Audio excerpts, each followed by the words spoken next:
ശബരിമലയിൽ കൂടുതൽ സ്വർണ്ണക്കൊള്ള നടന്നു എന്ന സംശയം ബലപ്പെടുകയാണ്. ഉപക്ഷേത്രങ്ങളിൽ നടന്ന സ്വർണം പൂശലിനിടെ മോഷണം നടന്നുവെന്നാണ് സംശയിക്കുന്നത്. കന്നിമൂല ഗണപതി, നാഗരാജാവ്, മാളികപ്പുറം എന്നീ ഉപക്ഷേത്രങ്ങളിൽ സ്മാർട്ട് ക്രിയേഷൻ സ്വർണം പൂശിയതായി അവകാശവാദം ഉന്നയിക്കുന്നുണ്ട്. 1998 മാളികപ്പുറം ഒഴികെയുള്ള ഉപക്ഷേത്രങ്ങളിലെ കലശങ്ങളിലാണ് സ്വർണം പൊതിഞ്ഞത്. അങ്ങനെയെങ്കിൽ നേരത്തെ ഉണ്ടായിരുന്ന കലശങ്ങൾക്ക് എന്ത് സംഭവിച്ചു എന്ന ചോദ്യവും ഇപ്പോൾ ഉയരുകയാണ്. പക്ഷേ ഇപ്പോൾ മാതൃഭൂമി ന്യൂസ് പുറത്തുവിടുന്ന വിവരം സ്മാർട്ട് ക്രിയേഷൻസ് ശബരിമലയിൽ എത്തുന്നത് 2019 അതിനും 10 വർഷം മുമ്പ് 2009 മുതൽ സ്മാർട്ട് ക്രിയേഷൻസ് ശബരിമലയിൽ ഉണ്ടായിരുന്നു എന്നുള്ളതാണ്. അതിന്റെ തെളിവായി സ്മാർട്ട് ക്രിയേഷൻസ് തന്നെയാണ് ആ അവകാശവാദം ഉന്നയിക്കുന്നത്. സ്മാർട്ട് ക്രിയേഷൻസ് 2011 ഏപ്രിൽ 6 അവരുടെ ഫേസ്ബുക്ക് പേജിൽ ഒരു പോസ്റ്റ് ഇട്ടിട്ടുണ്ട്. അതായത് ശബരിമലയിൽ ഒരുപാട് ഈ സ്വർണം പൂശൽ പരിപാടികളുമായി ഞങ്ങൾ സഹകരിക്കുന്നു എന്ന് പറഞ്ഞിട്ടാണ്.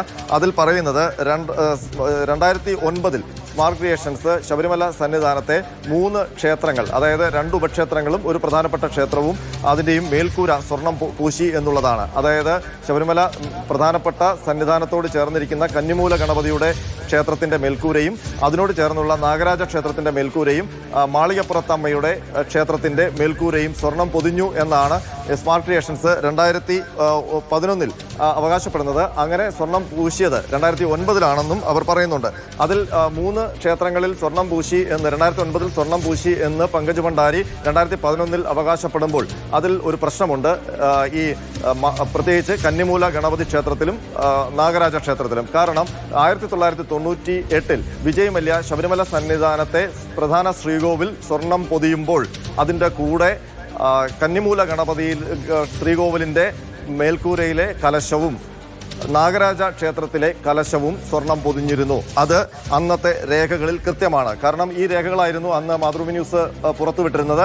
ഈ ശബരിമലയിൽ ദ്വാരപാലക ശില്പങ്ങളിലും വാതിലിലും ഒക്കെ ഉണ്ടായിരുന്നത് സ്വർണമായിരുന്നു എന്നുള്ളതിൻ്റെ. അപ്പോൾ അതേ ലിസ്റ്റിൽ 1, 2, 3, 4, 5, 6, 7, 8, 9 അങ്ങനെ 9 ഇടങ്ങളിൽ സ്വർണം പൊതിഞ്ഞു എന്ന് പറയുന്ന വിജയ് മല്യയുടെ ലിസ്റ്റിലെ 9ാമത്തെ സ്ഥാനത്ത് 5 numbers of kalasham including the Kannimoola Ganapathi and Nagaraja kalasham hand over to the officer in charge at Sabarimala എന്നാണ് പറയുന്നത്.